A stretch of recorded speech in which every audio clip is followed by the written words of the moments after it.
पहली गुजारिश तो यह है कि हमारे आका करीम सल्लल्लाहु अलैहि वसल्लम से पहले जितने भी अम्बिया अलैहिमुस्सलातु वस्सलाम दुनिया में तशरीफ़ लाते थे, या किसी इलाके की तरफ नबी बन के आते थे, या किसी कौम की तरफ नबी बन के आते थे, या किसी ख़ास ज़ुबान बोलने वाले और बोली बोलने वाले लोगों के लिए नबी बनकर आते थे।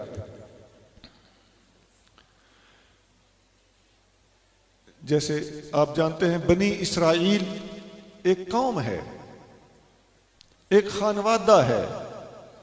उनकी तरफ जितने अंबिया आए हैं वो बनी इसराइल के अंबिया थे, वो इस मखसूस कौम के अंबिया थे। वो हर इलाके के नबी भी नहीं थे और हर जुबान के नबी भी नहीं थे, महज मखसूस तौर पर बनी इसराइल के नबी होते थे।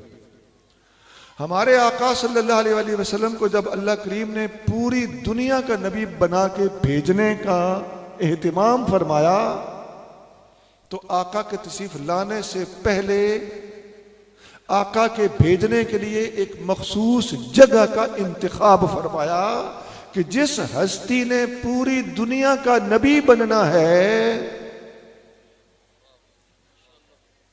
उसको किसी ऐसी जगह पर खड़ा किया जाए जो दुनिया के सेंटर में इस तरीके से वाक़े होती हो कि आखिरी नबी और पूरी दुनिया के नबी की आवाज जब वो दुनिया के सेंटर में खड़ा होकर पुकारे तो उसकी आवाज पूरी जमीन के चार दांग में एक ही स्पीड के साथ फैल सके। इसलिए अल्लाह ताला ने अपने महबूब को जिस जगह पे भेजा है वो पूरी दुनिया का सेंटर है। पूरी दुनिया के सेंटर में हुजूर का भेजे जाना हुजूर के पूरी दुनिया का नबी होने का भी सबूत है, हुजूर के आखिरी नबी होने का भी सबूत है। अब ये तो मैंने एक दावा कर दिया कि हुजूर पूरी दुनिया के सेंटर में पैदा हुए हैं या खड़े हुए हैं या नबूवत का ऐलान फरमाया है। इसका सबूत क्या है? सबूत सुनिए।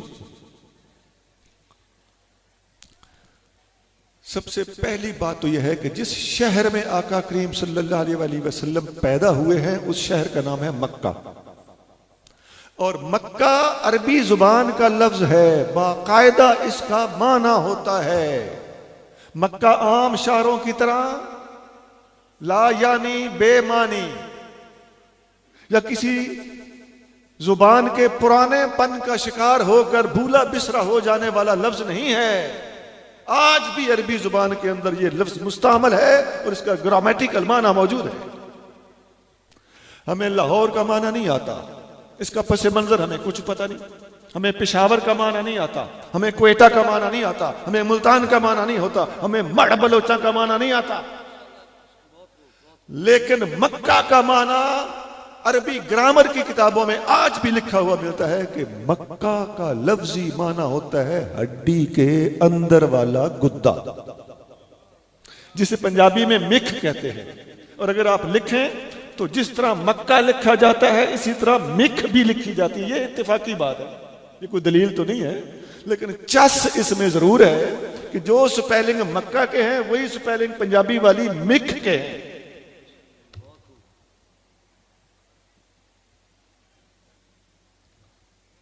ये आप देखते हैं ना, एक दुआ में, एक हदीस में आता है, अद्दुआ मुख्खुल इबादत, दुआ इबादत का मगज है, अंदर वाला गुद्दा है।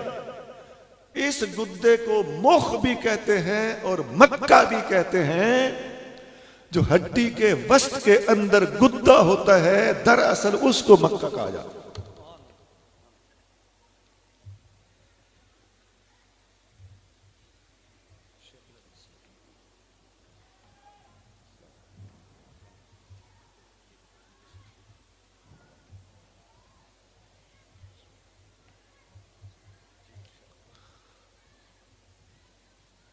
मैं गुफ्तगू शुरू रखूं जी।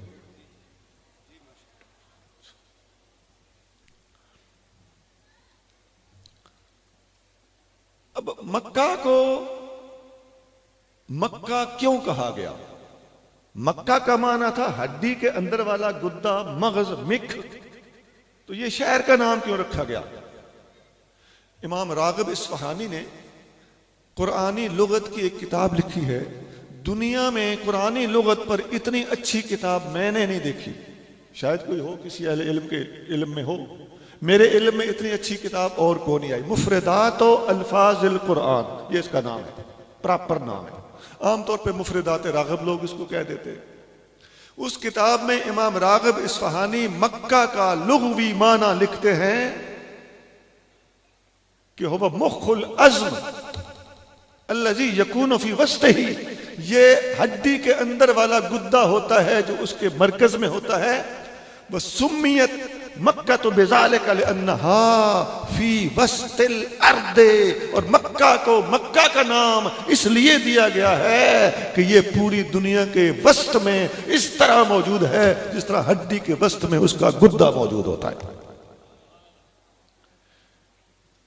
ये मक्का के माना है और मक्का की वजह तस्मिया है, इसका नाम ये क्यों रखा गया है।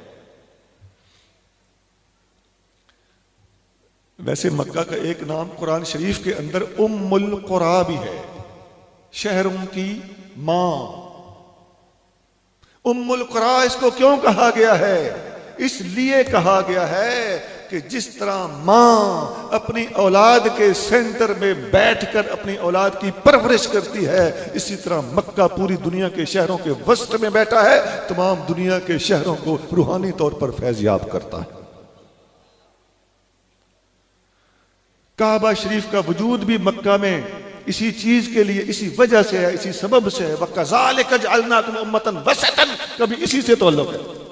मैं ये जुमला बड़ा शॉर्ट कर गया हूं, इसकी डिटेल बहुत ज्यादा है, मेरा इशारा बड़ा। वकज़ालिका, कज़ा इसका क्या माना है?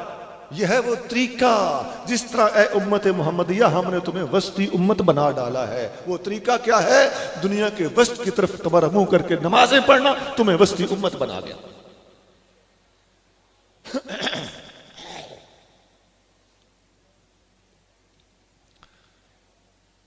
इमाम राग़िब यहां भी लिखते हैं, उम्मुल कुरा का माना लिखते हैं, मक्का को उम्मुल कुरा, शहरों की मां इसलिए कहा गया है लिअन्नल अर्दा दुहियत तहतहा, इसलिए कि पूरी दुनिया को मक्का के नीचे बिछाया गया है।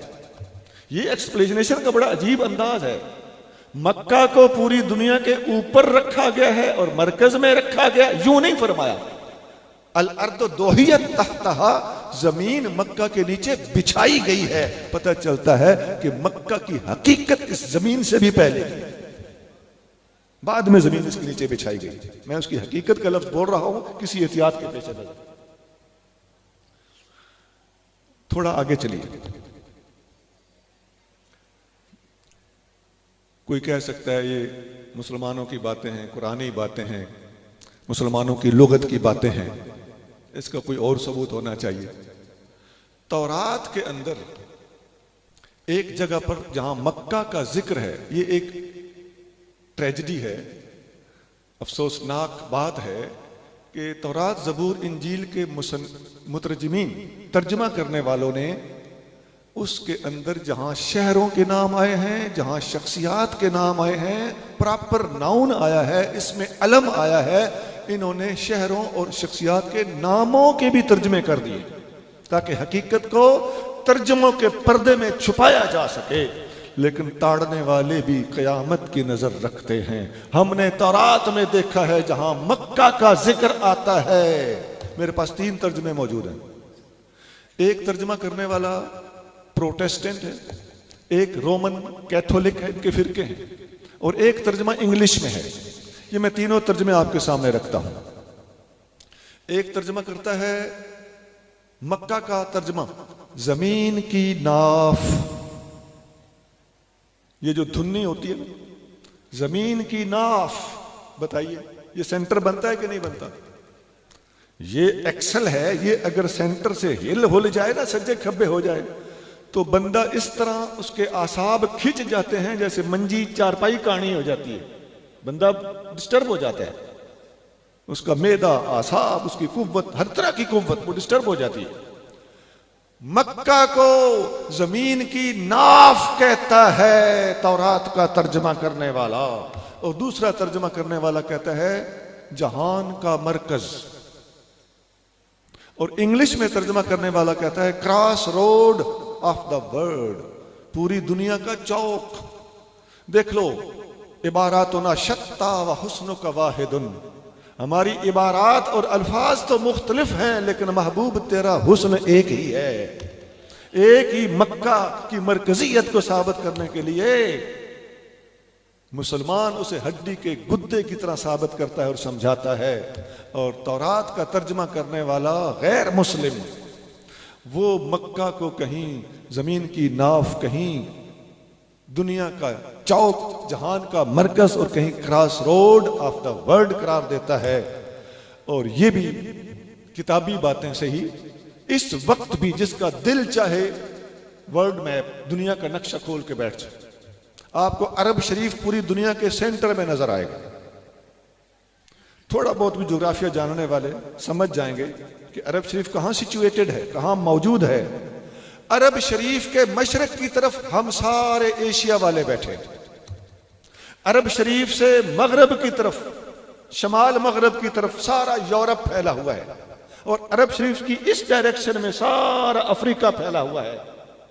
ये बड़े बड़े तीन बड़े आजम हैं, तीनों बड़े आजमों की सरहद पर वाकई नक्शा खोल के देख लीजिए, अरब शरीफ आज भी आपको नक्शे में वहीं नजर आएगा जहां इन तीनों बड़े आजमों का संगम है।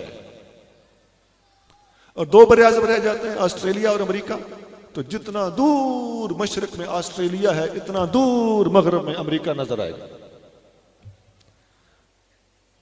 अब एक और भी काबिल तवज्जो गुजारिश है,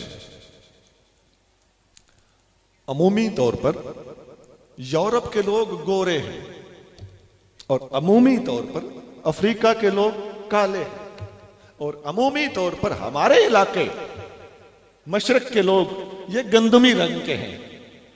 ऐसा ही है, तो गोया सारे कलर मिलाएं तो कितने निकले, गोरा और काला। मिक्सेशन तो गोरे और काले ही की है ना। अब ये दो कलर हों और आका इन दोनों कलरों के दरमियान, इन दोनों किस्म के लोगों, इन दोनों रंगों के इंसानों के दरमियान अरब शरीफ में, मक्का शरीफ में खड़े होकर आवाज लगाएं। मुस्लिम, सही मुस्लिम में हदीस है, आका ने फरमाया बुइस्तु इला कुल्ले अहमरा व अस्वदा, मैं हर गोरे की तरफ भी भेजा गया हूं, हर काले की तरफ भी नबी बनाकर भेजा गया। आका ने ये लफ्ज बोले। इसलिए आका सल्लल्लाहु अलैहि वसल्लम को मक्का में खड़ा किया गया, और मक्का के लुग़वी माना, इसकी ज्योग्राफिकल सिचुएशन, इसका महल्ले वकू, ये सारे दलाइल जो फकीर ने पेश किए हैं, ये बताते हैं कि वाकई ऐसी हस्ती को आखिरी नबी ही होना चाहिए था, और आखिरी नबी को मक्का में ही खड़ा होकर गोरे और काले की तरफ भेजे जाने का ऐलान करना जचता था। और आका से अल्लाह करीम ने ये सारे काम लिए। लीजिए जी, मेरी गुफ्तगू का एक इब्तिदाई पोर्शन था जो मैंने मुकम्मल किया। खत्म नबूवत के हवाले से थोड़ा सा मैंने सोचा कि जरा डिफरेंट किस्म की गुफ्तगू कर दूं। अब आते हैं जो मुझे मौजू इशू अलॉट किया गया, वो ये कादियानियों के सवालों के जवाब। प्लान इस तरह भी हो सकता था कि आप हजरात को इजाजत दी जाती कि कादियानियों की तरफ से किसी ने कोई सवाल सुना हो तो खड़ा होकर सवाल कर ले, या कोई कादियानी यहां आया हुआ हो चस्के लेने, ऑब्जर्व करने, तो वो खड़ा होकर सवाल कर ले, उसको पूरा शेल्टर दिया जाएगा। इस वादे के साथ उसके सवालों के जवाब देने के लिए हम तैयार थे।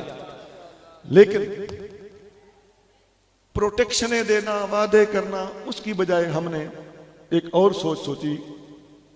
एडवोकेट साहब जनाब मोहतरम बदियुज़्ज़मान भट्टी साहब ने यह तजवीज़ दी कि इससे हो सकता है रुक्का पहुंचाने में, खड़ा होने में, या कोई बंदा ऐसा जज्बाती हो जो उसके ऊपर कोई ज्यादती ना कर दे, सारी पब्लिक की कंट्रोल का ठेका लेना मुश्किल होता है, तो ये अमन का मसला हो सकता है। इससे बेहतर है कि आप खुद सवाल, मशहूर सवाल जो कादियानी वाकई सवाल करते हैं, उन सवालों को अज खुद रेज किया जाए और उनके जवाब दिए जाए। ये तजवीज़ मुझे अच्छी लगी। सेंसेबल लोगों की सेंसेबल तजवीज़ें होती हैं। मैं पहला सवाल अपने ऊपर करके फिर उसका जवाब पेश करता हूं। कादियानियों का सबसे पहला सवाल हम पर यह होता है कि कोई भी बंदा, ये उनका टेक्निकल और पॉलिटिकल सवाल है, इसका दीन से वैसे डायरेक्टली ताल्लुक नहीं बनता। कोई भी बंदा अपने आप को मुसलमान कहता है तो वो मुसलमान होगा, कोई काफिर कहता है तो वो काफिर होगा। आप कौन होते हो बीच में किसी मुसलमान को काफिर कहने वाले, या किसी काफिर को मुसलमान कहने वाले, या किसी को भी काफिर डिक्लेयर करने वाले? ये डिक्लेरेशन से काफिर बनता है या काफिर होता है तो काफिर बनता है? अब ये सवाल है जिसको एक बंदा बातूनी हो ना, चरब जुबान हो, तो वो मुझसे ज्यादा बना ठना के लॉन्च कर सकता है। इसका जवाब यह है, सुनिए, कोई भी बंदा यहूदी है या यहूदियों से निकल गया है, यह फैसला कौन करेगा? ये यहूदी उलमा फैसला करेगा। कोई बंदा ईसाई है या ईसाइयत से निकल गया है, यह फैसला ईसाई उलमा करेंगे। वजीर आजम वजारत उज़्मा के अहल है या नहीं है, यह फैसला कौन करेगा? कंसर्न्ड कोर्ट करेगी, जिसका यह काम है। कोई बंदा क्रिकेट टीम में खेलने का अहल है या ना अहल हो चुका है, ये फाउल्स एंड पेनल्टीज कौन बताएगा? ये क्रिकेट बोर्ड बताएगा। पता चलता है, सादा बात करता हूं, आप बाल किससे कटवाते हैं, मोची से या नाई से? तो जिसका काम उसी को साजे। लिकुल्ल फन्निन रिजाल, हर काम के माहिरीन होते हैं, हर काम उनके उस काम के माहिरीन से करवाया जाता है, हर डिसाइडिंग पावर से लिया जाता है। नबी करीम सल्लल्लाहु अलैहि वसल्लम फरमाते हैं, बुखारी शरीफ में हदीस है, इज़ा वुस्सिदल अम्रु इला गैरि अहलिही फंतज़िर अस्साअता, जब मामलात ना अहलों के हाथ में हों तो क़यामत का इंतजार करना। जनाब अली, ये अहले इल्म का काम है कि किसी को मुसलमान डिक्लेयर करें या किसी को काफिर डिक्लेयर करें। आप ऐसी गलती करेंगे तो आप चीखते रह जाओ कि मैं मुसलमान हूं, आपको काफिर कह दिया जाएगा। इसकी मैं कई मिसालें देता हूं। मसलन आका करीम सल्लल्लाहु अलैहि वसल्लम के जमाने में जितने मुनाफिक थे वो अपने आप को मुसलमान कहते थे कि नहीं थे? मुसलमान कहते थे, लेकिन कुरान और हदीस उन्हें क्या करार देती है? काफिर करार देती है। सूरतुल मुनाफिकून उनके बारे में पूरी सूरत कुरान के अंदर मौजूद है। अल्लाह ताला गवाही देकर फरमाता है, मैं गवाही देता हूं कि ये झूठ बोल रहे हैं, आपकी रिसालत और नबुवत का इनकार करते हैं, जुबानी बोल रहे हैं लेकिन दरअसल झूठ बोल रहे हैं। मुनाफिकों वाली बात का क्या जवाब? हम हिलने नहीं देंगे। सवाल करते वक्त चमक दिखाई थी तो फिर जवाब भी इसी तरह मिलेगा। साबित करो मुनाफिक अपने आप को काफिर मानता था कि नहीं? नहीं मानता था। और वो काफिर है कि नहीं? यकीनन है। और अगर वो काफिर है तो फिर तुम भी काफिर। तुम्हें काफिर कहने में कोई कबाहत नहीं है। मैं उसको दलील नहीं बना रहा इनके कुफर की, मैं काफिर कहने का जवाब साबित कर रहा। फिर दूसरे नंबर पर देखिए, आका करीम सल्लल्लाहु अलैहि वसल्लम के दौरे अक़दस से लेके अब तक मिर्जा कादियानी से पहले पहले जितने लोगों ने नबुव्वत का दावा किया है, मिर्जा कादियानी खुद उन्हें काफिर समझता है। मुसैलमा कज़्ज़ाब ने अपने आप को मुसलमान कहा कि काफिर कहा? मुसलमान कहा। लेकिन हुजूर सल्लल्लाहु अलैहि वसल्लम ने उसे कज़्ज़ाब के नाम के साथ तरदीद की उसकी। उसके खिलाफ तमाम सहाबा किराम ने इजमा किया।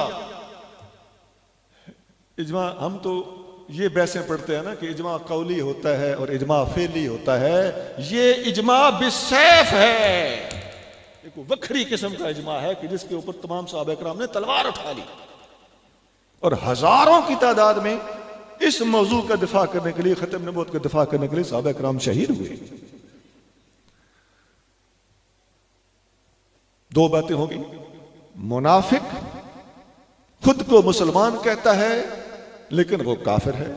मुसैलमा कज़्ज़ाब एंड कंपनी खुद को मुसलमान कहते हैं मगर वो काफिर है। अब मिर्जा कादियानी खुद भी फतवा देता है। अब सुनिए, पूरी उम्मत ने खत्म नबुव्वत कि मुनकर मिर्जा कादियानी को इनकार खत्म नबुव्वत, दावा मसीहियत, इनकार हयात मसीह वगैरह दीगर कुफरियात की बिना पर काफिर करार दिया। लेकिन मिर्जा कादियानी से पूछो, उसके पैरोकारों से पूछो, तुम तो कहते हो जो खुद को मुसलमान कहे या जो खुद को जो कुछ कहे वो वही कुछ है, तो फिर तुम्हारे मिर्जा ने खुद अपने ना मानने वालों को काफिर कहा हुआ है, अब क्या बनेगा। मिर्जा कादियानी अपनी 3 मुख्तलिफ किताबों में, एक में लिखता है जो मुझे नहीं मानता वो मुसलमान नहीं, ये अल्फाज है। जो मुझे नहीं मानता, ये दूसरी किताब के अल्फाज, वो जहन्नमी है। और तीसरी किताब के अल्फाज क्या है? आईना कमालात इस्लाम, मोटी सी किताब है, ये उसकी रूहानी खजाइन में 5वीं जिल्द बनती है। 548 सफ़े पर लिखता है जो मुझे नहीं मानते वो कंजरियों की औलाद हैं। अब बताइए, आपने इस जुमले को हल्का फुल्का लिया है कि हम जट लोग हैं, हमें कोई गाली दे भी जाए तो हम खा पी जाते हैं। सुना नहीं, दावा नबूवत का कर रहा है। जुबान इतनी पाक है कि लोगों को अपना मुनकर देखकर, इनकार करता हुआ देखकर उन्हें कंजरियों की औलाद कह रहा है। और फिर और जरा गौर कीजिए, किसने मिर्जा कादियानी के दौर में मिर्जा का इनकार किया था और वो किस को कंजरी की औलाद कह रहा है। मैं नाम नहीं लेता ताकि हमारा ज्यादा दिल ना दुखे। क्या उनमें उलमा मौजूद नहीं है जिनको ये कंजरियों की औलाद कह रहा है? क्या उनमें मशाइख नहीं है? क्या उनमें सादात नहीं है? क्या उनमें बड़ी बड़े गद्दी नशीन अल्लाह के फजल से फुकरा, दुर्वेश, मसाकीन और नेक बंदे नहीं हैं? खुद सोचिए ये गाली किस किस को दी गई है। इस मौजू पर अगर भट्टी साहब जुर्रत करें तो बोल जाएं और जरा खोल खोल के बोलें तो आप लोग खुदा की कसम, भट्टी साहब अगर चाहें तो यहां से खड़े होकर सीधा कादियानियों के घरों को भी जा सकते हैं। इतना जज्बाती बनाया जा सकता है इस बात को।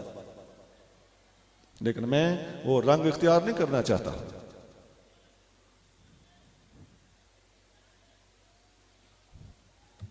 अगर मैं सिर्फ इतना ही कह दूं ना कि हाय मेरा बाबा जिसे ये गाली दी गई, लग समझ जाए। लेकिन अल्हम्दुलिल्लाह पीर मीर अली शाह साहब रहमतुल्लाह अलैह लिखते हैं, मिर्जा कादियानी जब गालियां देता है तो हमारा दिल दुखता है। उसकी गालियों के जवाब में नरमी का मतलब यह नहीं कि हमारा दिल नहीं दुखा, बल्कि इस नरमी में भी हमारा सबब अपने ही बुजुर्गों का इत्तिबा है।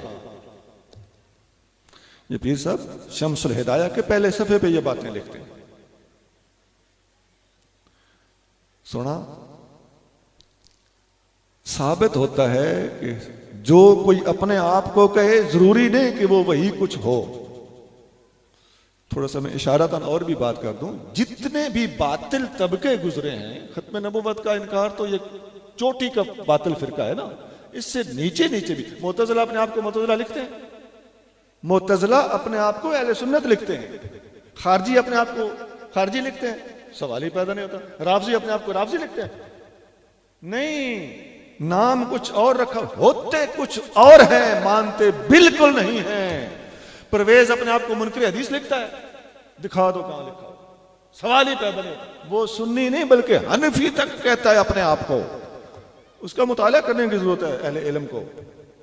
ये फरेबकारियां हम तकरीबन 1200-1300 साल से देखते चले आ रहे हैं, और उसी फरेबकारी की आखिरी कड़ी और निहायत उरूजी इंतहा मिर्जा कादियानी ने शो की है कि काफिर होने के बावजूद, मुनकर खत्म नबुव्वत होने के बावजूद, आप देखोगे मिर्जा कादियानी कहता है मैं खत्म नबुव्वत का भी मुनकर नहीं हूं। यार फरेब की भी हद होगी। खुद को मुसलमान कहना, ये तो आम आदमी इसमें उलझ जाएगा। कहता है मैं, इसके पैरोकार तक लिखते हैं हम खत्म नबुव्वत के कब, खातमुन नबीयीन की आयत तो कुरान में है, हम कैसे इनकार कर सकते हैं? लेकिन खातम का माना वो नहीं जो मौलवी करते हैं।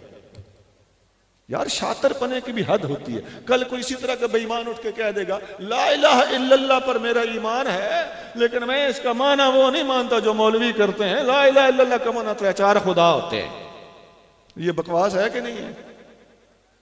इस किस्म की शातराना बातें हमारी अवाम, हमारे दोस्त, हमारे अहबाब और ख़ास तौर से इनके अपने पैरोकार इन बातों में बिल्कुल फंसे हुए हैं और इनकी क्लैरिफिकेशन हमारी तरफ से बहुत ज़रूरी है। और अल्हम्दुलिल्लाह आज हमें मौका मिला इन बातों को क्लियर करें।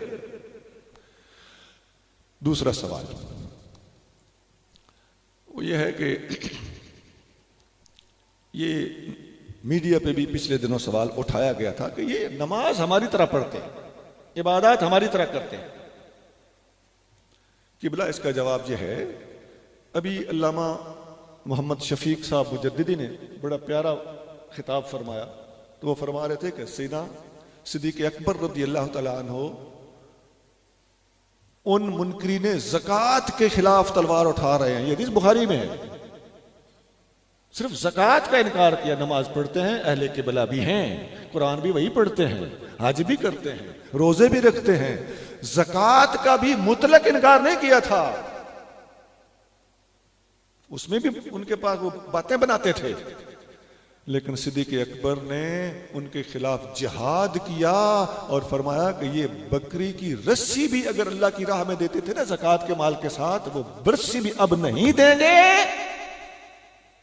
तो मैं इनके खिलाफ जंग करूं। आपने फरमाया अगर आज हम ढीले पड़ गए तो जरा गौर से सोचो, क़यामत तक तरह तरह के बातिल तबके सर उठाते रहेंगे, उनको रोकने वाला फिर कोई ना होगा। दलील क्या होगी कि सिद्दीक़ अकबर जो ढीले पड़ गए थे, तुम्हें सख्ती की क्या जरूरत?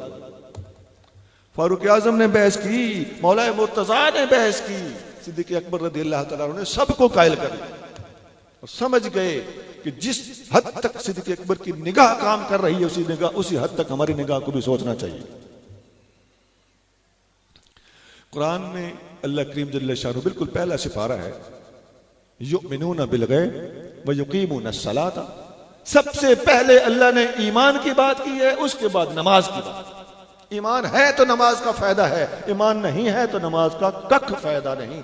ईमान के बगैर नमाज महज टक्करें मारना है, एक्सरसाइज है। और अगर ईमान नहीं तो रोजा भूखे मरना है, ईमान नहीं तो ज़कात उजड़ना है, ईमान नहीं तो हज में चक्कर काटना है, ईमान है तो ये सारी चीजें बहाल हैं। बुखारी में एक हदीस है, एक आदमी आका करीम सल्लल्लाहु अलैहि वसल्लम के पास दौड़ता हुआ जिहाद के मौके पर मैदान जंग में आका के पास आके कहने लगा, हुजूर मैं काफिरों का आदमी हूं, आपके साथ मिलकर इनके खिलाफ जंग करने आया। अब बहुत बड़ा चांस था, अपॉर्चुनिटी थी, एक मौका मिल रहा था दुश्मनों का बंदा इस्तेमाल करना। और अल हर्ब खदातुन, उसके तहत ही हुजूर कबूल फरमा लेते। लेकिन मेरे साफ नबी ने, मेरे हक गो नबी ने उसकी इस पेशकश को ठुकरा दिया। आका ने फरमाया, आप हजरात भी ये अल्फाज जरा याद करके घर चले जाएं, मुश्किल नहीं है। आका ने फरमाया, अस्लिम अस्लिम, मुसलमान हो जा, सुम्मा कातिल, फिर जंग करना। बुखारी शरीफ में अल्फाज। और एक और हदीस में आता है, इन्ना ला नस्तईनु बिमुशरिकिन, हम मुशरिकीन से मदद नहीं लेते। अल्लाह के अलावा किसी अल्लाह के प्यारे से मदद लेना जायज है, लेकिन यहां मुशरिकीन की कैद इसीलिए लगाई कि तू मोमिन होता मैं तुझसे मदद लेता, तू मुशरिक है, वला नस्तईनु बिमुशरिकिन, हम मुशरिकीन से मदद नहीं लेते।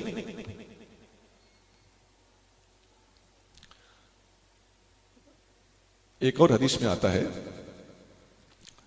आका करीम सल्लल्लाहु अलैहि वसल्लम ने, मुस्लिम शरीफ में हदीस है, आका ने फरमाया, ला तदखुलूनल जन्नत हत्ता तुमिनू, तुम उस वक्त तक जन्नत में नहीं जा सकते जब तक ईमान नहीं लाओगे।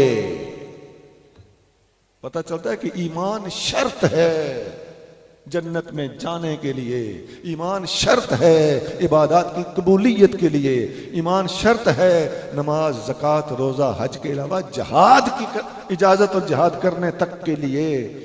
लिहाजा ईमान के बगैर कोई अमल फ़ायदा नहीं देता। वैसे मैं हदीस बरकत के लिए आगे सुना देता हूँ, वलन तुमिनू हत्ता तहाब्बू, तुम उस वक्त तक मोमिन नहीं हो सकते, जन्नत नहीं जा सकते जब तक ईमान नहीं होगा और तुम उस वक्त तक साहिब ईमान नहीं हो सकते जब तक आपस में मोहब्बत नहीं करोगे। और मैं तुम्हें बताऊं कि आपस में मोहब्बत करने का तरीका, मोहब्बत बढ़ाने का तरीका क्या है। फरमाया अफ़शुस सलाम, एक दूसरे को अस्सलाम वालेकुम कहा करो। ये मैंने हदीस आखिर तक इसलिए सुनाई है, ये मसला भी वाज़े हो जाए कि हम ईमान वाले होंगे तो जन्नत जाएंगे। लिहाजा कादियानियों का ईमान के बगैर इबादत करना बेफायदा हो गया। और हम ईमान वाले तब होंगे जब आपस में मोहब्बत करेंगे। इससे पता चल गया कि जो ईमान वाले नहीं हैं हमें उनसे मोहब्बत नहीं, नफरत होनी चाहिए। नफरत का माना भी गलत ना लीजिए, अदम ईमान की हद तक नफरत है। और किसी के साथ ताआवुन, किसी के साथ दरगुजर, किसी की खिदमत वगैरह, उसके दर्जात हैं, उसमें तरजीहात होती हैं। आपके पास एक गिलास पानी है, एक मुसलमान मर रहा है, एक काफिर मर रहा है, आप किसको बचाएंगे? पहले मुसलमान को। और अगर एक गिलास पानी है, ये मैदान जंग के अलावा बात, आम हालात की बात, और पानी का एक ही गिलास है और मुसलमान को नहीं, सिर्फ काफिर ही आपके पास है जो फटक रहा है, आप उसकी जान बचा लें, इसको कहते हैं इंसानी हमदर्दी। इंसानी हमदर्दी का यह मतलब नहीं कि काफिर और मुसलमान को बराबर करार दे दिया जाए, बल्कि आजकल दर पर्दा काफिर को तरजीह दी जाए। ये बातें हमने ताड़ी हुई हैं। इंसानी हमदर्दी की आड़ में हम राउंड नहीं मारने देंगे। इन मसलों को हमसे ज्यादा नहीं जानते ये लोग जो इन बातों के ठेकेदार बने। बहरहाल गुजारिश ये कर रहा था कि आपस में मोहब्बत करो। पता चलता है कि इनसे, मुसलमानों से मोहब्बत करनी है और दूसरों से वो ताल्लुक नहीं रखना जो मुसलमानों से होता है, और वो तरजीह नहीं देनी जो मुसलमान को दी जा सकती है। और अगले अल्फाज क्या है? आपस में मोहब्बत बढ़ानी है तो अस्सलाम वालेकुम कहा करो, अफ़शुस सलाम। पता चलता है कि जिनसे मोहब्बत करनी हो उन्हीं को सलाम दिया जाता है, जिनसे मोहब्बत न रखनी हो उनको सलाम नहीं दिया। कादियानियों को सलाम लेने का लोग मसला पूछते रहते हैं। किसी किस्म की भी ऐसी बात, ऐसा काम, ऐसी खरीदारी, ऐसा लेन देन जिससे इनको माली मुआवनत मिलती हो और वो ये पैसा हमारे खिलाफ इस्तेमाल करते हो, हर मुसलमान पर लाजिम है कि ऐसे ताल्लुक से मुकम्मल हद तक गुरेज करे। ये मैंने दो सवाल उठाए उनके। तीसरा सवाल, कादियानी कहते हैं कि इस उम्मत में, ये मिर्जा कादियानी की किताब है एक गलती का इजाला, उसमें 16 सफ़े का एक पंफलेट है। दरअसल ये एक इश्तिहार था, उसे जब लपेट के छापा तो वो 16 सफ़े का रसाला बन गया। ये अब उसकी किताब रूहानी खजाइन का एक हिस्सा है। उसमें मिर्जा कादियानी खुद लिखता है, उसके अपने वर्डिंग है कि सिद्दीकी खिड़की खुली है। सिद्दीक अकबर क्या थे? फना फिर रसूल। और अब भी कोई शख्स हुजूर की जात में फना होकर नबी बन सकता है, जुदागाना नबी नहीं बन सकता। ये मिर्जा कादियानी की मंतिक है। इस सवाल का जवाब बिल्कुल सादा सा, इसी को वो जिल्ली और बुरूजी कहते हैं। दरअसल जिल्ली और बुरूजी से उसकी ये मुराद होती है कि ऐन हुजूर ही का दूसरा रूप। और सिद्दीकी खिड़की का हवाला देता है एक गलती का इजाला में। अब इसका जवाब आप खुद ही समझ गए होंगे।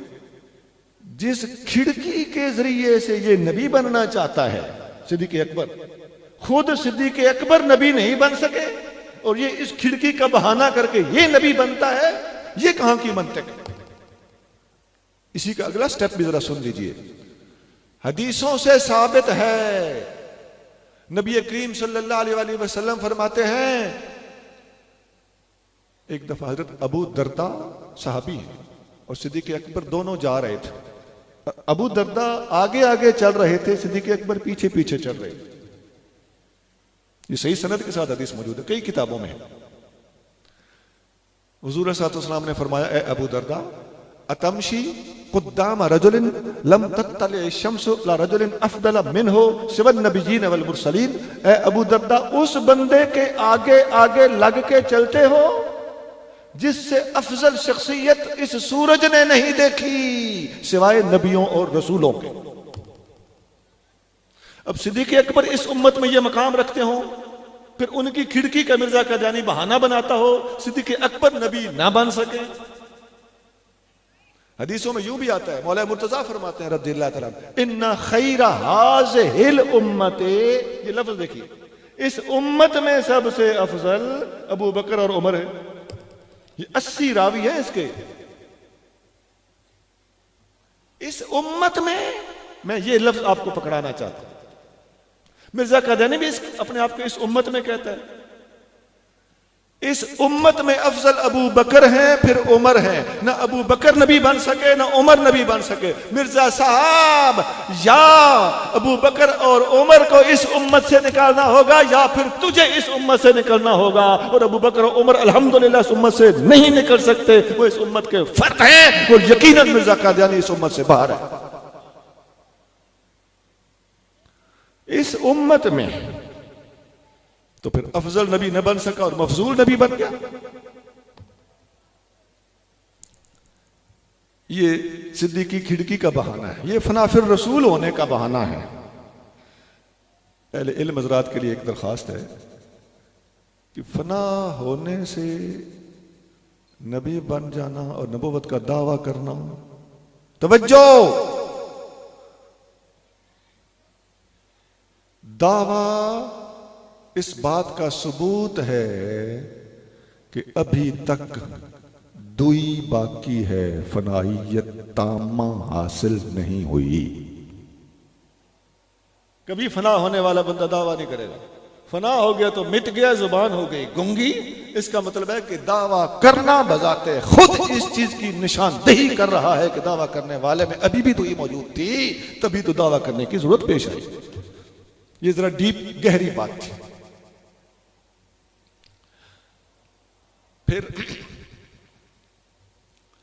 हजरत पीर मीर अली शाह साहब गोलड़वी रहमतुल्लाह अलैह सैफ चिश्तियाई में इब्तदाई सफ़हात में लिखते हैं, और इमाम अहले सुन्नत शाह अहमद रज़ा खान बरेलवी रहमतुल्लाह अलैह अपनी किताब जज़ाउल्लाह अदुव्वहु बिइबाही ख़त्मन नबुव्वह, ये आला हज़रत की एक किताब है।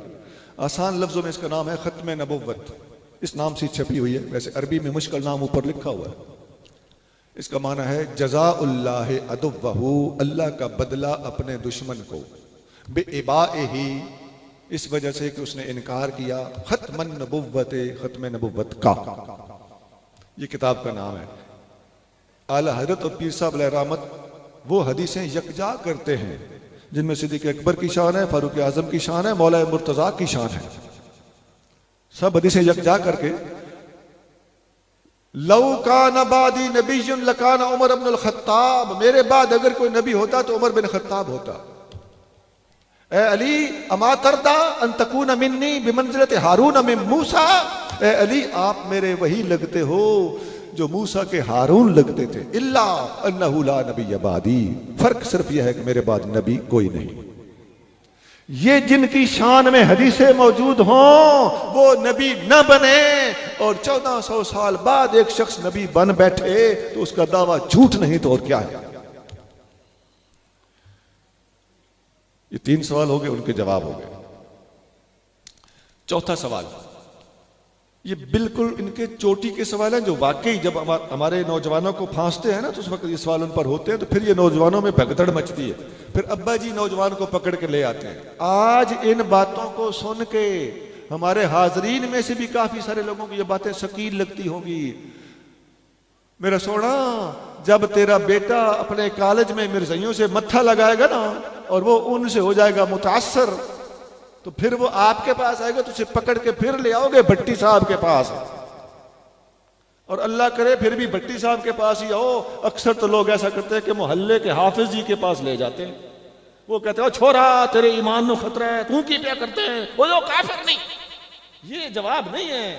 वो नौजवान 14, 15, 16 पढ़ा हुआ है, उसे लॉजिक चाहिए।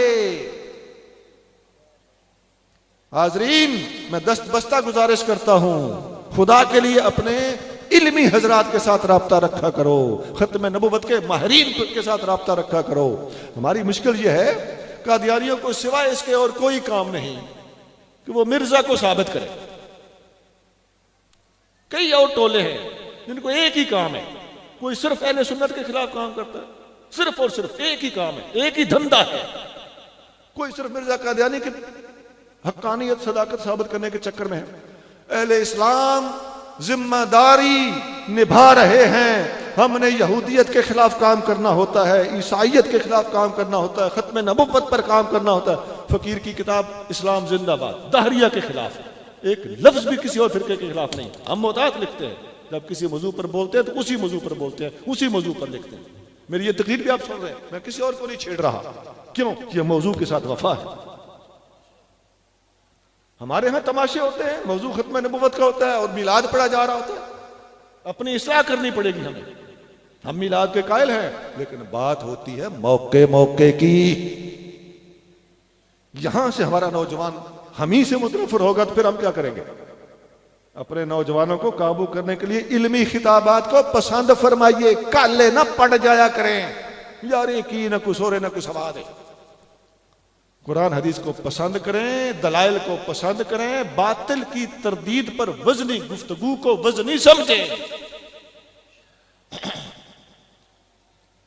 दारिया के खिलाफ हमारी किताब है, ईसाइयत से इस्लाम तक। इसका इंग्लिश तर्जुमा भी हो चुका है फकीर के लिए, क्रिश्चियनिटी टू इस्लाम। यह हम ज्यादा बाहर के मुल्कों में भेजते हैं।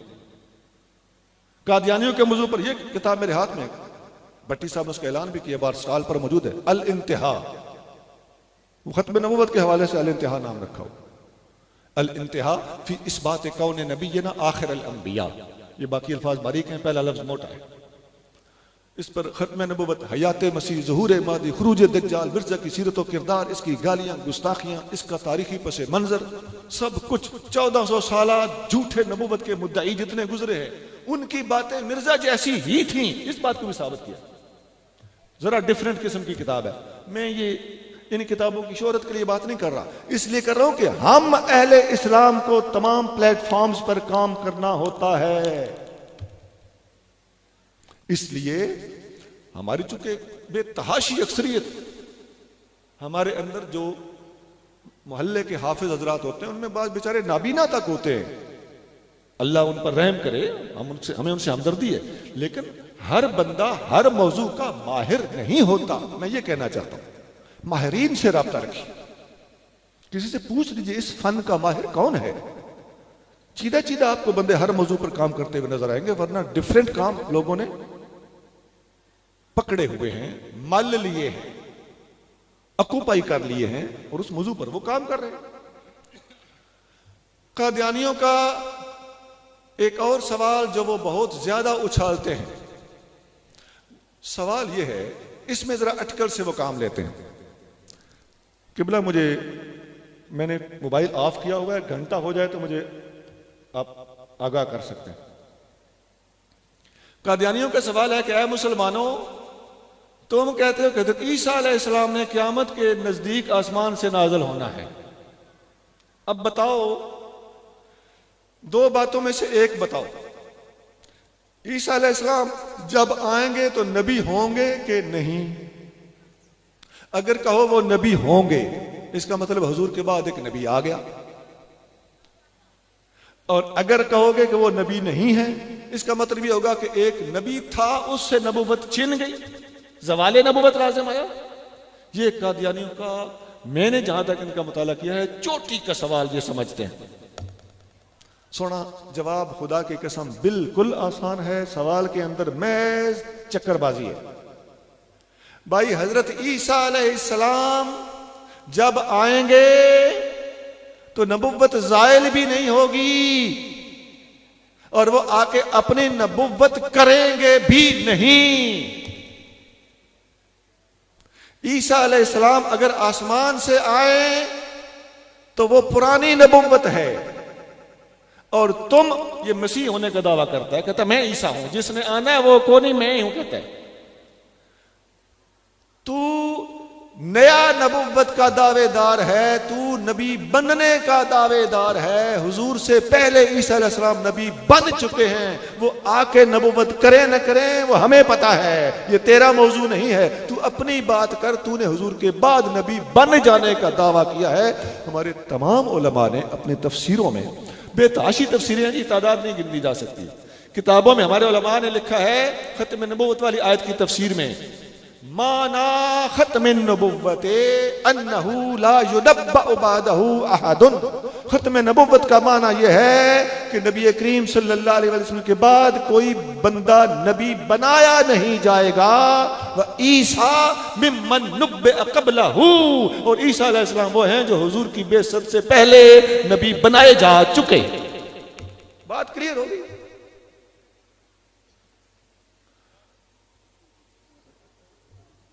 अब ईसा अलैहिस्सलाम जब आएंगे तो यहां मैं एक बात वाज़ेह भी कर दूं।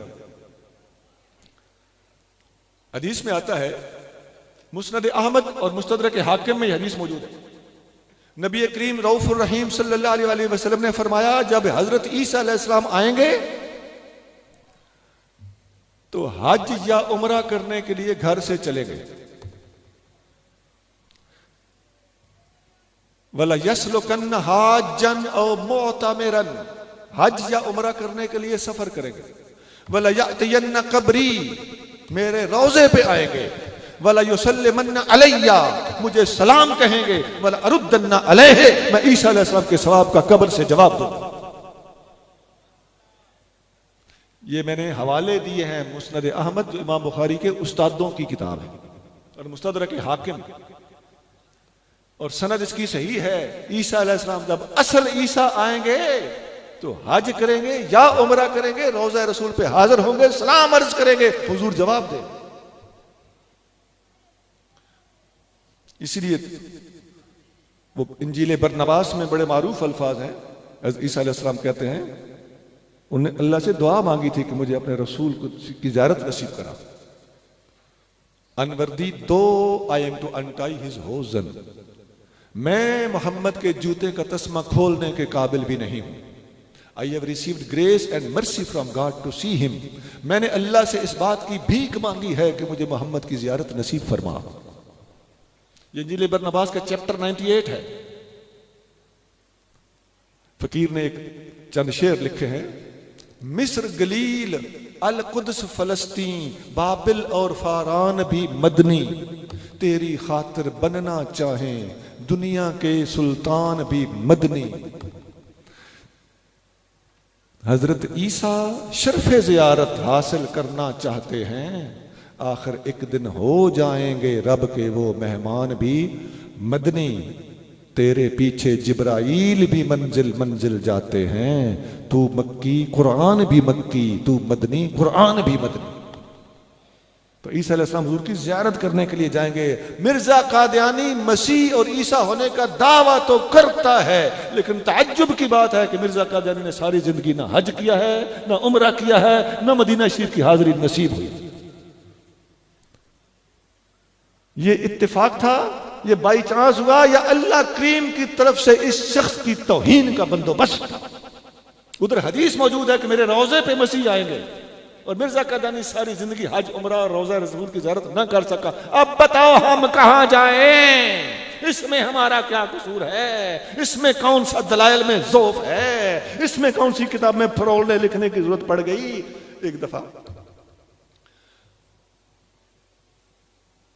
पीर मेरे अली शाह साहब रहमतुल्लाह अलैह, मैं आपको सही रेफरेंस के साथ बात बताने लगा। सैफ चिश्तियाई दुनिया जानती है, बड़ी मशहूर किताब है, पीर मेरे अली शाह साहब की कादियानी के खिलाफ लिखी गई किताब है सैफ चिश्तियाई। इसकी हिस्ट्री हमें पता होनी चाहिए। पीर साहब ने इसके खिलाफ किताब लिखी थी छोटी सी, शम्सुल हिदाया फी इस्बात हयातिल मसीह। ये इसी मौजू हयात मसीह के मौजू पर, इसी मौजू को कादियानी ज्यादा रगड़ा लगाने की कोशिश करते हैं। पीर साहब ने इस मौजू पर निहायत इल्मी किताब लिखी। इसका जवाब दिया एक कादियानी ने, मोहम्मद हसन ने, वो भी का रहने वाला था, मौजा भी चकवाल में। उसने इसका जवाब लिखा शम्स बाज़िगा। पीर मेरे अली शाह साहब ने उस शम्स बाज़िगा का जवाब दिया सैफ चिश्तियाई, और आज तक अल्लाह की कसम इसका जवाब नहीं आया, आज तक नहीं आया। मिर्जा ने दावा किया मैं इसका 60 जिल्दों में जवाब लिखूंगा, नुज़ूलुल मसीह के नाम से। एक जिल्द लिख के थक गया, आगे चल ही नहीं सका। और जवाब क्या दिया? वो एक दो बातों को पकड़ा। पीर साहब ने इसकी गलतियां निकाली थी। ये कहता था मेरी किताब है एजाजुल मसीह, ये मेरा मौजज़ा है, जिस तरह कुरान हुजूर का मौजज़ा है, मेरी किताब एजाजुल मसीह मेरा मौजज़ा है, इसको कोई माई कलाल मुकाबला करे। पीर साहब ने उसमें से ग्रामेटिकल गलतियां बता दी। मैं आपको सादा बात बताता हूँ। मिर्जा ने उस किताब के एंड पे लिखा अपना नाम, गुलाम अहमद कादियानी, जिला गुरदासपुर। अब अरबी में लिख रहा है। पीर साहब ने कहा यार ये गुरदासपुर नहीं होता, तुम अरबी लिख ले हो, इसको लिखो गुरदासफूर या लिखो गुरदासफुर, वाव लगाओ या न लगाओ, यूं लिखो। अब वो क्या कहने लगा, नुज़ूलुल मसीह में पीर साहब की किताब सैफ चिश्ती के जवाब में लिखता है, पीर मेर अली शाह ने मेरी सरफी, नावी और ग्रामेटिकल गलतियां निकाली हैं। मेरियां गलतियां जो निकालता है वो गूं खाता है। ये पाकीज़ा जुबान है उस शख्स की जो अपने आप को नबी समझता है। बहरहाल पीर मेर अली शाह साहब रहमतुल्लाह अलैह सैफ चिश्तियाई में लिखा, ये हदीस लिखी, ईसा अलैहिस्सलाम आएंगे, हज या उम्रा करेंगे, रोजा रसूल पे जाएंगे। पीर साहब ये हदीस नकल करने के बाद अपना तबसरा करते हैं। 1900 हिजरी में, ईसवी में पीर साहब ने यह किताब लिखी। 1908 में मिर्जा मरा। 8 साल थे मिर्जा के पास मदीना शरीफ जाने के लिए, लेकिन पीर साहब ने 1900 में ये पेशगोई सैफ चिश्तियाई के सफ़ा नंबर 108 पे लिखी है। पीर साहब फरमाते हैं हम पेशगोई करते हैं, हम पेशगोई करते हैं कि मदीना मुनव्वरा ज़ादा अल्लाहु शरफन में हाजिर होना, सलाम अर्ज करना और सलाम का जवाब लेना, ये नेमत मिर्जा कादियानी को कभी नसीब नहीं होगी। ये पीर साहब ने सैफ चिश्तियाई में लिखा। हदीस ही मिर्जे के सीने पे सवार थी, मिर्जा जान नहीं छुड़ा सकता था और अल्लाह के एक वली ने पेशगोई कर दी और 1900 में पेशगोई की। मिर्जा 1908 में मरा। 8 साल में भी एक दुर्वेश की बात को झूठा साबित न कर सका। वो तो हम वली मानते हैं, वो तो अपने आप को फकीर कहते हैं। टाइम खत्म हो गया, 10 मिनट रह गए। अच्छा हाँ, मैंने कहा था कि मुझे बताइए, मैंने मोबाइल ऑफ कर दिया। ये कादियानियों के उस सवाल का जवाब है जो वो कहते हैं कि ईसा अलैहिस्सलाम आएंगे तो नबी होंगे कि नहीं। उसका जवाब भी आ गया कि उनको नबुव्वत हुजूर से पहले मिल चुकी है और तुम हुजूर के बाद नबुव्वत मिलने का दावा करते हो। यह है खत्म नबुव्वत के खिलाफ। पहले वाले सारे भी आ जाएं तो क्या फर्क पड़ता है जी, ईमान से सोचो। पहले वाले सारे आ जाएं और वो आए भी थे। मेराज की रात सारे अंबिया अलैहिमुस्सलाम, दोनों कौल मिलते हैं, सारे अंबिया अलैहिमुस्सलाम दुनिया में तशरीफ लाए थे। तो खत्म नबुव्वत उससे नहीं टूटती। अब अगर कोई नया शख्स उठ के नबुव्वत का दावा करे तो ये बात खत्म नबुव्वत के खिलाफ है। ईसा अलैहिस्सलाम के बारे में वो 2 बातें पेश करना, अगर ये और मगर वो, तुम अपनी बात करो। तू तो सीधा सीधा हुजूर के बाद नबुव्वत का दावा कर रहा है ना, तुझे कहां हिलने देंगे हम।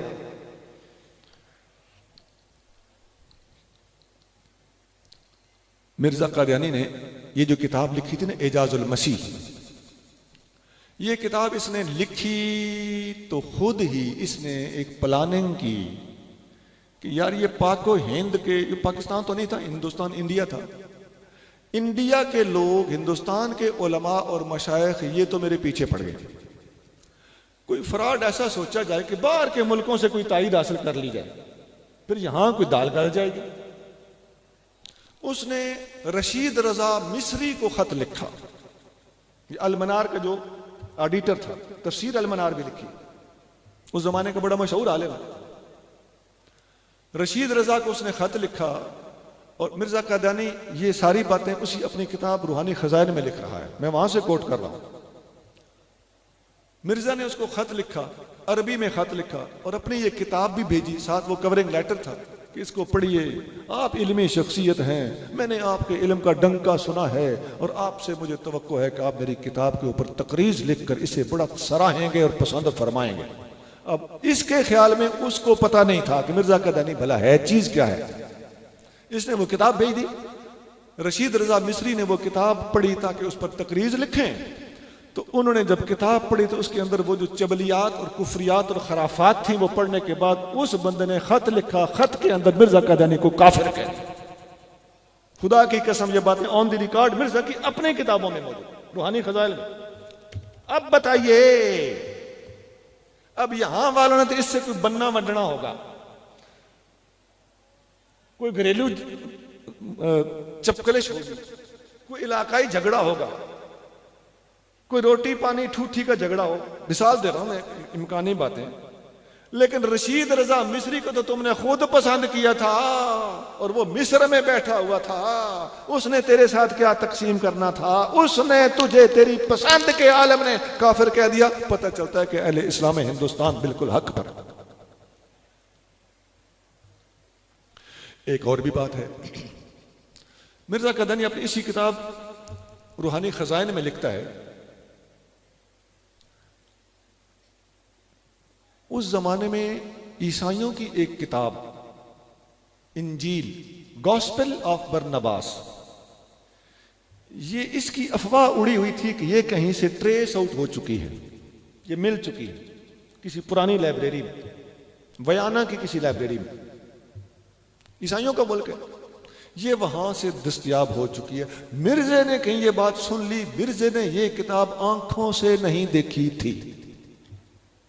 अब मिर्जा कदनी अपनी किताब रूहानी खजाइन में लिखता है कि मैंने सुना है कि बरनबास की इंजील नाम की कोई किताब मंजर पर आ चुकी है। मैं कहता हूं कि उस किताब को पढ़ना चाहिए। उस किताब के अंदर हजरत ईसा अलैहिस्सलाम के फौत हो जाने की बातें जरूर होंगी और मेरी सदाकत की बातें भी इस किताब में जरूर होंगी। किताब वो ढूंढनी चाहिए और पढ़नी चाहिए, मंजर पे आनी चाहिए। यह मुतालबा करता है। सुना, मिर्जा कदनी मर गया और वो किताब सामने आ गई। अब हम जिस दलील से दुनिया के ईसाइयों को चैलेंज करते हैं, उसी दलील से मिर्जा कादियानी और उसके पैरोकारों को भी चैलेंज करते हैं कि तुम्हारे बनावटी नबी की पसंदीदा किताब, जिसके अंदर से इसको अपनी तायीद के दलाइल मुयस्सर आने की पक्की उम्मीद थी, वो किताब आज भी बोल रही है कि ईसा अलैहिस्सलाम जिंदा आसमान पर उठाए गए। Then before their eyes he was lifted to the sky. सबकी आंखों के सामने मसीह को आसमान पर उठाया गया। ये इंजीले बरनबास के अल्फाज अंग्रेजी में मौजूद है जो मैंने पढ़ के सुनाए। तो गोया ये तो उसकी पसंद के दलाइल हैं।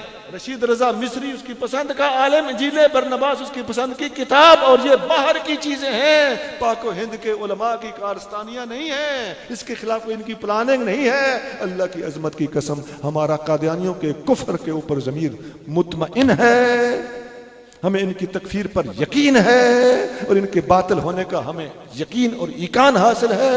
अल्लाह करीम हमें इनके शर से और अपने औलादों को और नौजवानों को और पढ़े लिखे बच्चों को इनके कुफर से बचाने की तौफीक अता फरमाए और इनके मिशन को अल्लाह करीम नाकाम फरमाए।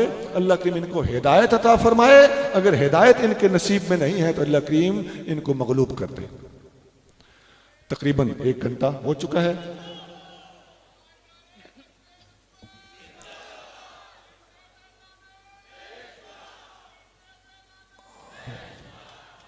आखिर में दुआगो हैं कि अल्लाह करीम आपके इस मिशन को और ये जो जम्मे गफ़ीर देखकर हमारे दिल को आपने खुश किया है, इस पर आपको अल्लाह करीम जज़ाए खैर अता फरमाए और हमारे किबला एडवोकेट बदियुज़्ज़मान भट्टी साहब को अल्लाह करीम तरक्कियाँ अता फरमाए और इनके इस दीन की खिदमत के काम के अंदर बरकतें पैदा फरमाए और मुझे आप सबको इनके साथ मोहब्बत रखने और तावन करने की तौफीक अता फरमाए। ये सवालों के जवाब मैंने वो दिए हैं जो मैंने खुद सिलेक्ट किए थे, तकरीबन 5-6 सवाल, वरना हमारी तरफ से मुतकब्बिराना चैलेंज नहीं है। मैं होश में हूँ अल्हम्दुलिल्लाह, लेकिन एक आजिज़ाना ज़रूरत के तहत ये गुजारिश ज़रूर है कि अल्हम्दुलिल्लाह दुनिया में वो कादियानी पैदा नहीं हुआ जो हम पर सवाल करे और अहले इस्लाम की तरफ से उसका जवाब ना। व आखिर दावाना अल्हम्दुलिल्लाह रब्बिल आलमीन।